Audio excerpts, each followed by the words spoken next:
Hello guys, মই ৰাজ আৰিয়ানে আপোনালোকক স্বাগতম জনাইছো মোৰ YouTube চেনেল ৰাজৰ আখললৈ আৰু লৈ আহিছো এটা নতুন ৰেচিপি। আজি ৰেচিপিটো আনিছো বইল মাছৰ। সদায় আৰু কিমান মাছ ভাজি খাম, আজি ভাবিলো বইল কৰিয়ে খাওঁ। হে বইল কৰি মই কেনেকৈ খাম তাকে জনাবলৈ আপোনালোকৰ ওচৰলৈ আহি আছো। বইল কৰিবৰ কাৰণে প্ৰথমতে মই কেৰাহী এটা মই গেছত পাতি তাতে মই পানী অলপ দি দিলোঁ। পানীখিনি মই উতল আহিবলৈ দিম। সাধাৰণতে আমাৰ নৰ্থ ইষ্টত বইল প্ৰথাটো বহুত বেছি আছে। আমি মানে বইল আগৰ পৰাও খাই আহিছোঁ বা বইলটো বহুত ভালো লাগে।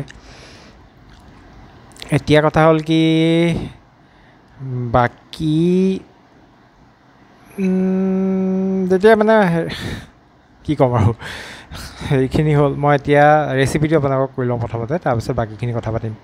প্ৰথমতে মই পানীখিনি গৰম হ'বলৈ দিলোঁ। গৰম হোৱাৰ লগে লগে মই তাত দিলোঁ নিমখ দিয়াৰ পিছত মই কিছুমান পাচলি ইয়াত এড কৰিলোঁ। পাচলি একচুৱেলি মোৰ ঘৰত যি আছে মই তাকে দিছোঁ। আলু দিলোঁ, ফুলকবি দিলোঁ আৰু মূলা দিলোঁ। এই গোটেই পাচলিখিনিক মই এতিয়া বইল হ'বলৈ দিম। 80% বইল হোৱালৈকে মই এইখিনি সিজাই ল'ম। তাৰ পিছত বাকীখিনি প্ৰচিডিউৰ আহিব। এতিয়া কথা হ'ল কি আমি এতিয়া তেল মছলা ইমানেই খাবলৈ আৰম্ভ কৰিছোঁ। তেল মছলাবিলাকতো ইমান খোৱা আমাৰ ভালো নহয়, আমাৰ পেটৰ কাৰণেও বেয়া। আমাৰ আগৰ যিবিলাক ৰেচিপি আছিলে সেইবিলাকতো একদম তামাম কম তেল কম মছলা বইল এনেকুৱাই আছিলে আমাৰ ন আইতাহঁতৰ ৰেচিপিবিলাক। সেই তেনেকুৱা কিছুমানে মই লৈ আহিব বিচাৰিছোঁ এতিয়া মোৰ মছলা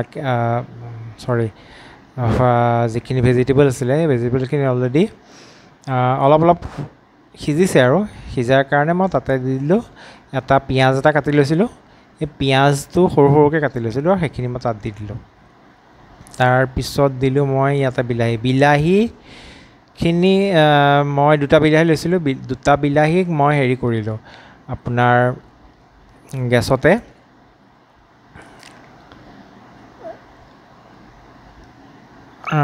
গেছতে পুৰি লৈছিলোঁ। পুৰি লৈ পেলাই তাক মই ইয়াত দি দিলোঁ আৰু লগতে দিলোঁ মান ধনিয়াৰ পাত কেইটামান। মান ধনিয়া পাত 6-7টামান মান ধনিয়া দিলোঁ। তাৰপিছত ইয়াত কিছুমান মই এতিয়া মছলা দিম। মছলাখিনি হ'ল কি নহৰু, আদা, শুকান জলকীয়া আৰু ভোট জলকীয়া। এই গোটেই বস্তুখিনি মই গেছতে পুৰি ল'লোঁ। নহৰু, আদা, ভোট জলকীয়া, শুকান জলকীয়া এইখিনি মই পোৰাটো আপোনালোকক নেদেখুৱালোঁ আৰু পোৰাটো সকলোৱে জানেই। গতিকে সেই পোৰা মছলাখিনি তাৰপিছত মই খুন্দনাটোত লৈ পেলাই খুন্দি ল'লোঁ। খুন্দি লৈ সেই গোটেই মছলাখিনি ইয়াতে মই এটা দি দিলোঁ।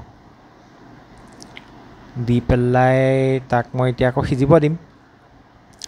যিমানেই সিজিব, যিমানেই উতল আহিব সিমানেই বইল ৰেচিপি টেষ্টটো বহুত বেছি হয়। বইলটো আমাৰ অসমীয়া সমাজত বা আমাৰ নৰ্থ ইষ্টৰ সমাজত বইলটো অতিকৈ জনপ্ৰিয়। মাছেই হওক মাংসই হওক বা তেনেকৈ অতিকৈ জনপ্ৰিয় ন। সেই জনপ্ৰিয় বস্তুটোকে মই আপোনালোকৰ ওচৰলৈ লৈ আহিব বিচাৰিছোঁ, কাৰণ ময়ে হওক বা আপোনালোকে হওক হয়তো পাহৰি গৈছে মানে যিটো টেষ্ট আছিলে বইল ৰেচিপিৰ টেষ্টটো। আজিকালি বইলটো নবনাই হৈছে। মাছ বইল কৰি আজিকালি কোনেও নাখায়, মাংস বইল কৰি কোনেও নাখায়। সেইকাৰণে মই ভাবিলোঁ যে ৰেচিপি এটা মই আনো আৰু দি দিওঁ। যিহেতু বইল আমাৰ নৰ্থ ইষ্টৰ হয় আৰু এইটো খায়ো বহুত ভাল লাগে। কিন্তু সেই প্ৰচিডিউৰটো মই কেনেকৈ বনাইছোঁ আপোনালোকক মই এতিয়া কৈ আছোঁ। এতিয়াতে বইল হৈ থাকোঁতে মই ইয়াতে কি দিলোঁ, ইয়াতে মই অকণ হালধি গুড়ি দি দিলোঁ। তাৰপিছত দিলোঁ আপোনাৰ জালুকৰ গুড়ি আধা চামুচ, হালধি গুড়ি আধা চামুচ দিলোঁ। দিয়াৰ পিছত আপোনালোকে দেখিছে একদম পূৰা বইল হৈ আহিছে আৰু ৰংটোও আহিছে অতি ধুনীয়াকৈ। বইল যদিও ৰংটো একদম পূৰা উঠিছে। আৰু সাধাৰণতে বগা হৈ থাকিলে খাবলৈ অকণ বেয়া লাগে, সেইকাৰণে মই হালধি গুড়ি ইয়াত দি দিছোঁ যাতে বগা হৈ নাথাকক। তাৰপিছত এইখিনি মই পূৰা সিজিব দিম আৰু এই পাচলিখিনি যিমান সিজিব তাৰপিছত সিমানেই আহিব আপোনাৰ টেষ্টটো। অলৰেডি মোৰ 80%তকৈ বেছি সিজি গ'ল। সিজাৰ কাৰণে মই ইয়াতে মাছখিনি ইয়াতে দি দিলোঁ। মাছখিনি মই কৰিছিলোঁ কি, মাছখিনি ধুই পেলাই অকণমান ভিনেগাৰ, নিমখ, হালধি দি পেলাই 15 মিনিটমানৰ কাৰণে মেৰিনেট কৰি থৈ দিছিলোঁ। ভিনেগাৰটো দিলে হয় কি মাছখিনি অকণ চফ্ট হৈ যায় আৰু টেঙা ভাৱটো তাত সোমাই যায়, আঞ্জাখনো খাবলৈ ভাল হয়। সেইকাৰণে মই ইয়াত তেনেকৈ ভিনেগাৰ দি পেলাই মেৰিনেট কৰি থোৱা মাছখিনি মই ইয়াতে দি দিছোঁ। তাৰপিছত ইয়াক মই এতিয়া উতল আহিব দিম। যিমানে উতলিব সিমানেই ভাল লাগিব। তাৰপিছত মই ইয়াতে দিলোঁ অকণমান কেঁচা মিঠাতেল। কেঁচা মিঠাতেলৰ গোন্ধটো বিৰাট ধুনীয়া আহে। বইলত যেতিয়া আপুনি উতলি থাকোঁতে কেঁচা মিঠাতেল অকণ দি দিয়ে, একদম বিৰাট ধুনীয়া আহে গোন্ধটো আৰু টেষ্টটো। সেইকাৰণে মই ইয়াতে অকণ কেঁচা মিঠাতেল দি পেলাই ইয়াক এতিয়া উতল আহিব দিম। মানে বইল ৰেচিপিত হয় কি, আপুনি যিমানেই উতলাব সিমানেই টেষ্ট হ'ব। মই সেইকাৰণে উতলাম যেতিয়ালৈকে মানে এই পানীখিনি শুহি নাযায় তেতিয়ালৈকে মই ইয়াক উতলাই থাকিম। আৰু যেতিয়া পানী শুহিব তাৰপিছত অকণমান আকৌ মই গৰম পানী দি দিম। গৰম পানীটো দিয়াৰ পিছত আকৌ তাক মই সিজিব দিম। মাছটো চাম মানে বেছিকৈ সিজাই থাকিলে মাছটো ভাঙি যাব পাৰে, গতিকে মাছটো কিমান সিজিছে সেই বস্তুটো চাম। অলৰেডি মই এইখিনি আপোনালোকে দেখিছে পূৰা একদম ধুনীয়া কনচিষ্টেঞ্চি এটাত আহি গ'ল। তাৰপিছত সিজোতে আলুখিনি মই অলৰেডি ভাঙি দিলোঁ, মানে যিমানখিনি তাত মই পাচলি দিছিলোঁ সেইখিনি অলৰেডি অকণকৈ মই ভাঙি দিলোঁ, যাতে সি ভাঙিও যাওক আৰু অকণমান গোটাও হৈ থাকক। তেনেকুৱা ধৰণে মই ভাঙি দিলোঁ আৰু দি পেলাই তাক আকৌ মই সিজিব দিলোঁ। সিজাটোৱে মেইন কথা, যিহেতু মই আগৰ পৰাই কৈ আছোঁ, বইলত আৰু সিজাটোৱে মেইন কথা ন। তাৰপিছত ইয়াতে মই কি দিম জানে, মই 3 চামুচ পিঠাগুড়ি ল'লোঁ। পিঠাগুড়িখিনি পানীত গুলি ল'লোঁ, দি পেলাই তাত মই দি দিলোঁ। পিঠাগুড়িখিনি দিলে টেষ্টটোও বিৰাট ধুনীয়া আহিব।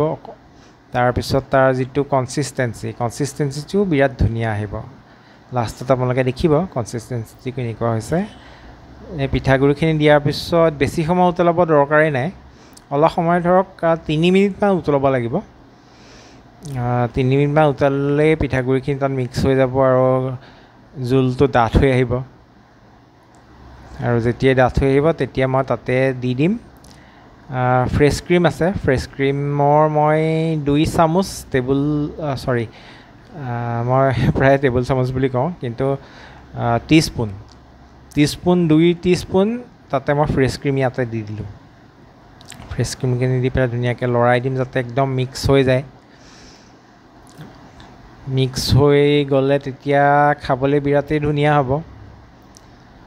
ইয়াত মই তেলটো কম ইউজ কৰিছোঁ দেখিছে, গতিকে হেল্থি হৈছে। মছলাও নাই, মছলা যিখিনি আৰু কেঁচা মছলা ইউজ কৰা হৈছে সেইখিনি দি পেলাই মই তাক লৰাই দিওঁতে আপোনালোকে দেখিছে একদম কালাৰটো কেনেকুৱা ধুনীয়া কালাৰ এটা আহি গ'ল।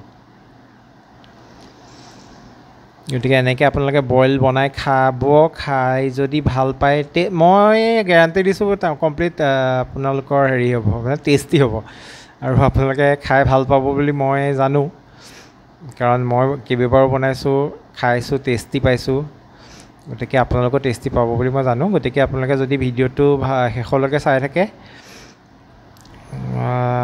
চাই পেলাই লাইক, কমেণ্ট, শ্বেয়াৰ কৰি যদি নতুনকৈ আহিছে ছাবস্ক্ৰাইব যদি আপোনালোকে মোৰ চেনেলটো কৰি দিয়ে মোৰ ভাল লাগিব। এতিয়া মই অকণমান টেষ্ট কৰি চালোঁ, নিমখটো কম হোৱা দেখি অকণমান নিমখ দি দিলোঁ। আৰু আপোনালোকেও এনেকৈ বনাব, খাব বুলি মোৰ আশা থাকিল। আপোনালোকৰ কাৰণেই মই ৰেচিপিবিলাক লৈ আহোঁ, হেল্থিও হওক ৰেচিপিটো আৰু আমাৰ অসমীয়া যিটো আমাৰ ট্ৰেডিশ্যনেল হওক সেইটোও হওক। অলৰেডি মোৰ এইখিনি গোটেইখিনি হৈ গ'ল। মোৰ বইল ফিছ ৰেডি। অলপ পিছতে মই এতিয়া গৰম